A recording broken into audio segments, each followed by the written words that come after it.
So we're denying access to opportunities and careers that British people who've got nowhere else to go were going to rely upon, and you've replaced them with someone else from another country. But also you've deprived that country of their doctors. Like, oh, we've got loads of Indian doctors. Oh yeah, I'm sure India doesn't need them. We've got loads of African nurses. Oh yeah, I'm sure Africa doesn't need them.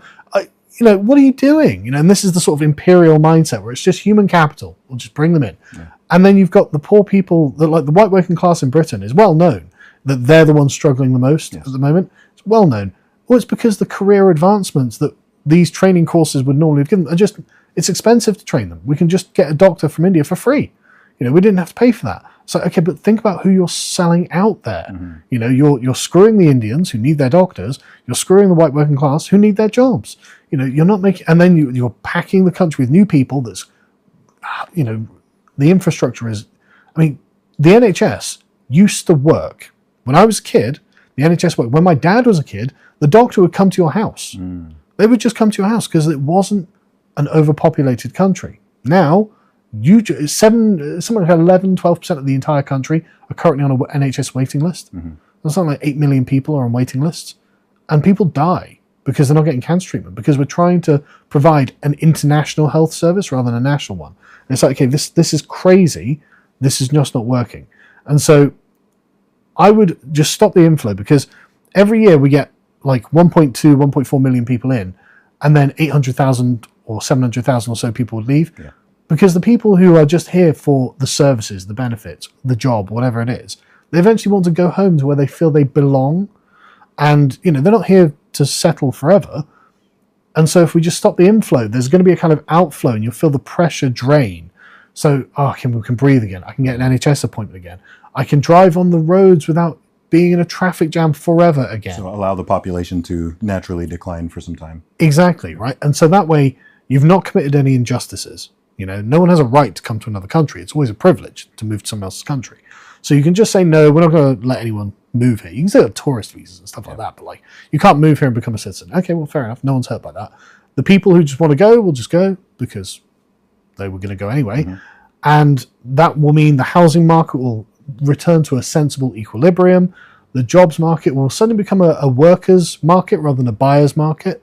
The employers will suddenly have to be, I can't just get a million different job applications. I'll have to make the job more, So it's better for the worker. That means that the people who are going to be doing skilled, necessary labor, like being a nurse, being a doctor, we're going to have to recruit from within a population that had been suppressed for such a long time. And so now it's opportunities for young people to get on the ladder, to get on the housing ladder, to get on the careers ladder, to feel like they belong in their own country and they've got a future in their own country. So realistically, just that aspect of things realistically would probably be 90% of the problems. But probably be a couple decades though, right? Sure. It would take some time. Yeah. I probably a decade, I would say. Okay. You could get the system up and running as it ought to be. But the point is, you didn't have to take any kind of negative action against anyone. You haven't discriminated against anyone either, actually. And you've made sure that there is the prospect of a brighter future in this country. Because at the moment, I'm sure you're aware, everyone's looking at this place like, oh my God, we're going down. This is it. Yeah. It's unrecoverable. It's not unrecoverable. It's just that the state is doing nothing to recover it. What they're trying to do is maintain the universal liberal world order inside of the country. So they're like, okay, we'll provide a health service. Anyone who arrives in the country can get healthcare on the NHS. Like, are you mad? Anyone can come because anyone can just get a visa because you stamp them like 1 million a year. Like, what are you doing? And so, anyway, that's what I would do. Okay. And then we would fix the problems as they came up on a daily basis. You'd have to, Any other major policies, or you said you think that was the majority of problems? I would. So one thing that happened when Tony Blair took over and New Labour in the 90s is they essentially tried to make the British constitutional system more like the European one, and the European one is trying to be more like the American one. So we've got this kind of third-hand bastardization of a foreign culture's government. So, for example, Britain never had a Supreme Court. We got a Supreme Court in 2009. I've got shirts that are older than the Supreme Court. It's just crazy. I've got socks that are older than the Supreme Court. What? and they tried to like hold up Brexit. There's no constitutional settlement for them, so we don't have a written constitution. So everyone's trying to, okay, well, what's their role exactly? We don't need that. Go, that can go. And I'd basically start undoing almost all of Tony Blair's constitutional reforms, because Britain was perfectly well governed. Like, Britain was a watchword for good governance right up until the late 90s, and then everything went downhill because Tony Blair started messing with the furniture. I'd get rid of all that. I wouldn't have speech crimes. Speech crimes are a terrible idea. They're the sort of thing that tyrannical governments do. I would reduce corporation tax to as low as it can possibly be. Yeah. I don't just say this because I own a small business. Yeah. Well, I have to pay 25%. I mean, that's people I could be employing. For sure. That's it was one of the things that pushed me out.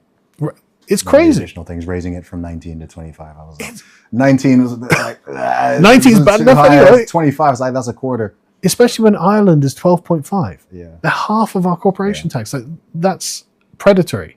They're doing it because, I mean, like, anyone who's got a YouTube channel knows you get paid from Google Ireland. Yep. You get paid from Twitter Ireland, because they just sit offshore and it's very easy for them to operate in Britain. Yeah. Why do we allow it? That's one of the craziest and most destructive things I think that's going on in the UK. And I think it's a desperation move where they're trying to just, again, I see trending on X the other day, tax the rich, right? It's crazy. Tax the rich, raise corporation taxes. And it's like, you are making this country so hostile for entrepreneurs. You're an entrepreneur. I am. I'm an entrepreneur. There are so many brilliant, smart, wealthy people of all ages just fleeing this country. It's crazy, isn't it? I'll have to show it to you. Yeah. I'm assuming you haven't seen it. There's it was published a few weeks ago, and it's every year. I did see it. It's a map of the world. It's a millionaire migration map. Yeah, I did see it. So it's showing the net outflows and inflows of people with $1 million plus net worth, where they're moving to and from. So as I said, the UK is on track to lose 15,000 people of 1 million plus net worth this year. The USA, I think, is gaining about 5,000. I think the UAE is gaining about... No, I think the UAE is gaining even more than America, which is crazy considering the size of the country. Yeah. I think about 5,000 moving to the UAE. I think US gain is about 3,000. Australia gains about 3,000. China's losing, I think, 20-something thousand millionaires. So it's just interesting. We're in the same position as China. So you can see where the people who have money are going. And a lot of those people will be entrepreneurs. They will be business owners. There will be, I doubt actually that much of it is people who have just kind of like old money. I imagine most of them would probably stay. Money. It's mostly people who are, I know so many people who've gone from UK to US, for example. Yeah. When I'm in Dubai, same, I do. So many 20-something-year-olds, British 20-something-year-olds in Dubai right now. Yeah, just moving. So many of them working in real estate, and I talk to them all. I'm like, when did you move here? Most are in the past 2 years. Yeah. What made you leave Leeds and go to Dubai? And it was like weather, taxes, being paid more, job opportunities. Just and one of the big things is just being somewhere that you can feel the upward trajectory. I feel like I'm somewhere which is going to be better in 5 years. The spirit of it. Than worse in 5 years. So with the UK, it's just like, how can that? It's almost like they're. I feel the same with California. It's like it almost feels like they're intentionally doing things that are going to drive away the very people you actually want to stay, who would start things and the people you want to tax and for employ people and.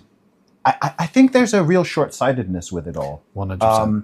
I think people forget sort of what the chain, the downstream chain is. So someone will think, oh, Carl's doing well, let's just tax the crap out of him, right? They're not literally Keir Starmer, right? Yeah, but they're not thinking, okay, firstly, you have a family, okay? And as you know, as an entrepreneur, like even when you're making money, I don't even have a family yet, right? But like money can disappear quite very quickly, right? Yeah. And you have costs. Yeah. It's not like you're just Mr. CEO of Nike. Well, they act like you're Scrooge McDuck. You've got a vault of wealth. Exactly. Like, people don't understand. Businesses are not lakes; they're rivers. Yes. Money comes in and goes out, and it's it's always moving. It's never just sat in your business. Even the term net worth. Someone hears, oh, Elon Musk has $300 million net worth. They think he's got a vault. Yeah, exactly. No, they literally do. A vault with piles of cash in it. I've seen them literally reference it. Where they're like, well, look, a billionaire should never be able to own more than 999 million. It's like,